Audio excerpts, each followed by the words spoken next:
katytėm parodysiu.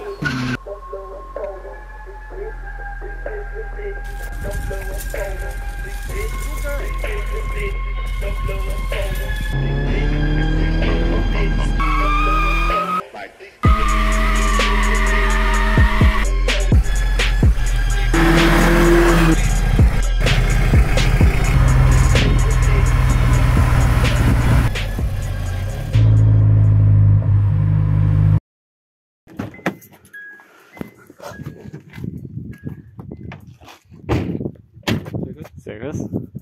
Tai koks čia modelis būtų?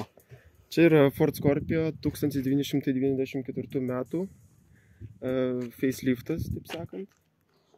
2 litrų, 85 kW, 2 velinėlių. Kokie dar modeliai tokių ėjo motorų? Būtent Face'o, tai nuo 2 litrų, 85 kW, tada buvo 2.9 110 kW ir 2.9 Cosworth 150 kW. O buvo pasirinkimas su kokiu motoru imt, ar iškrito šitas variantas ir paėmė?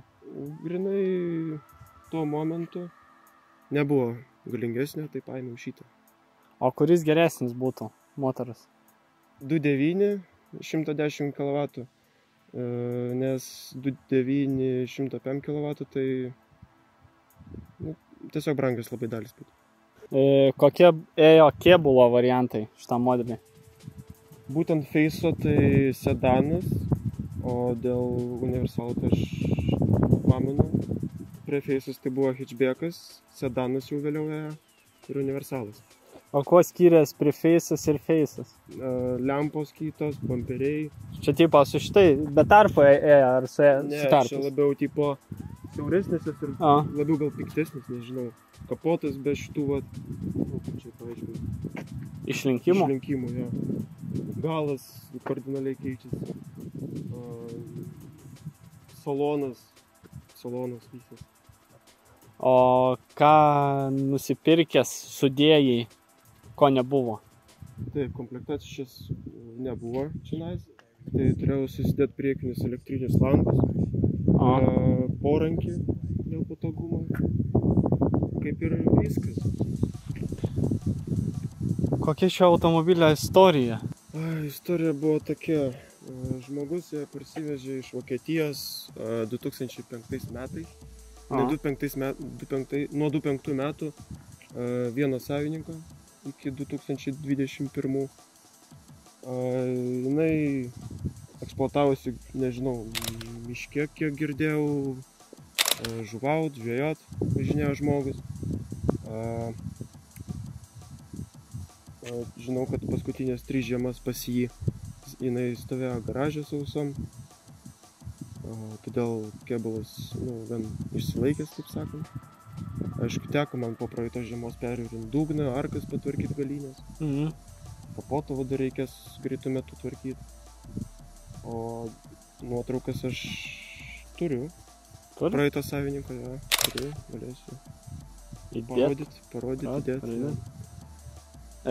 Kodėl būtent šis automobilis, o ne kitoks kažkoks? Tiesą sakant, Ne Audiko? Tiesą sakant, aš norėjau galvaromos mašinos. Bet nenorėjau BMW ar ten Opelio kokį nors. Aš norėjau Ford Sierra iš pradžių. Iš pradžių norėjau Ford Sierra. Čia ta, kur galva? Jo. Jinai gaunasi klasė žemesnė. Tarkim, BMW 3 serijos ir 5 serijos. Tai čia šitas modelis gaunasi 5 serijos BMW, o Sierra 3. Galima tai pasakyti. Tai norėjau Sierra, bet buvo su labai mažu varikliu jinai. Ten 1.6, 1.8 tuo momentu. Tai sakau, ateity norėsiu kažko galingesnio. Ir iškrito toks variantas. O buvo tokių ir dizelinių? Buvo tokių dizelinių, jo. Kodėl ne dizelis? Bet irgi labai retas modelis būdavo. Tiesiog neradau tokio dizelio. Sierra buvo dizelis, bet kiek ten 1.8, tad turbo dizelis, tas 6 kW, ne, mažoka. O buvo 2 litrų, ne, 2,5 litrų be turbinos, ten 8,5 kW, bet neradau. O ko norėtumėte ateityje pasidaryti šitam automobiliui? Nesinori išskleisti paslapties tokias. bet galiu tipo užuomeną padaryti.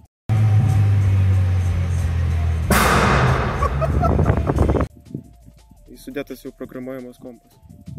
Sunku buvo? Nu, teko Pažaist. Jo, teko pažaist. Programuojamas kompas padarytas, galima taip sakyti, savo rankom. Mano brolis padėjo. Tiksliau, brolis surinko jį, aš padėjau gal. Tai vat, Morališkai. nu, taip, pažiūrėjau, palaikiau ten šviesą, kaip sakant. Vat. Kokias dalis lengviausia ras šiam modeliui? Celiam blokus, pavyzdžiui. Nu, pakabo žodžių dalis. Ten galinius celiam blokus, ten pusėšio purvasaugis. Jie turbūt taip vadinami. Purvasaugiai, pusėšio. Ai, gumos gal Nu, tos jo. Jo. Gumos, variklio tenais gumelės įvairiausios. Nu, žodžiu, visas galima rasti gumelės. O turbūt šitai mašinai dalis tik iš Amerikos galima. Ne. Yra ir šitoj. Lenkijoje yra dalių.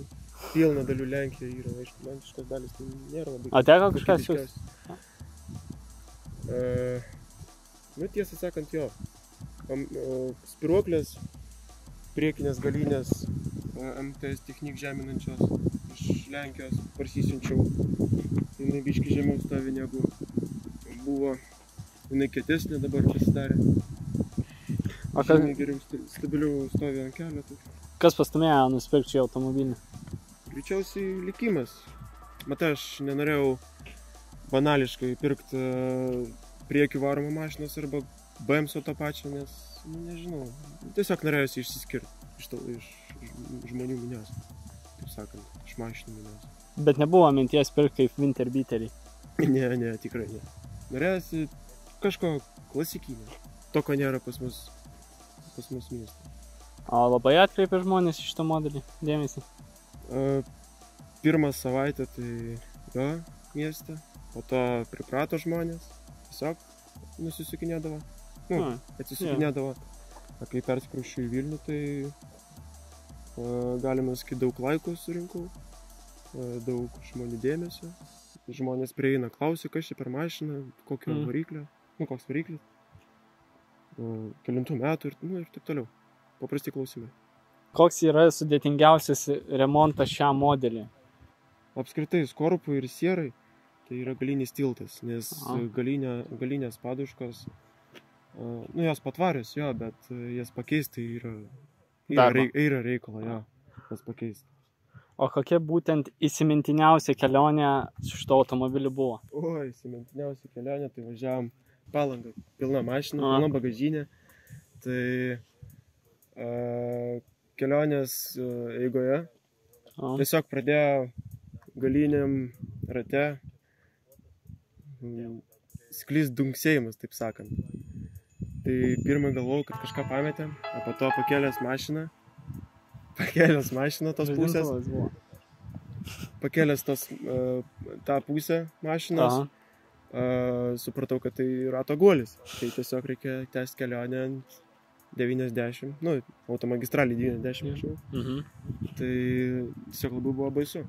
Apskambinau, kai atvažiavome į Palangą, apskambinau visus autoservisus. Tai buvo penktadienis, nieks nenorėjo dirbti, man daug kas atsakė. Ir sekmadienį reikėjo išvažiuoti. Tai teko važiuoti aplink magistralę 10 valandų kelionė truko.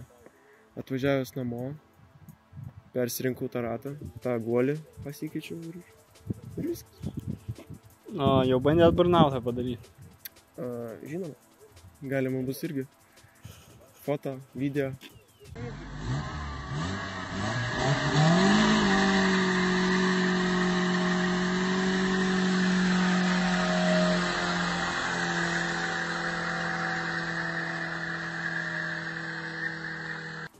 Atsiųsti, prisekt, kaip sakant. Ačiū, kad aplankėjai. Ačiū to, kad pakvietei. Be abejo. UniQ Project.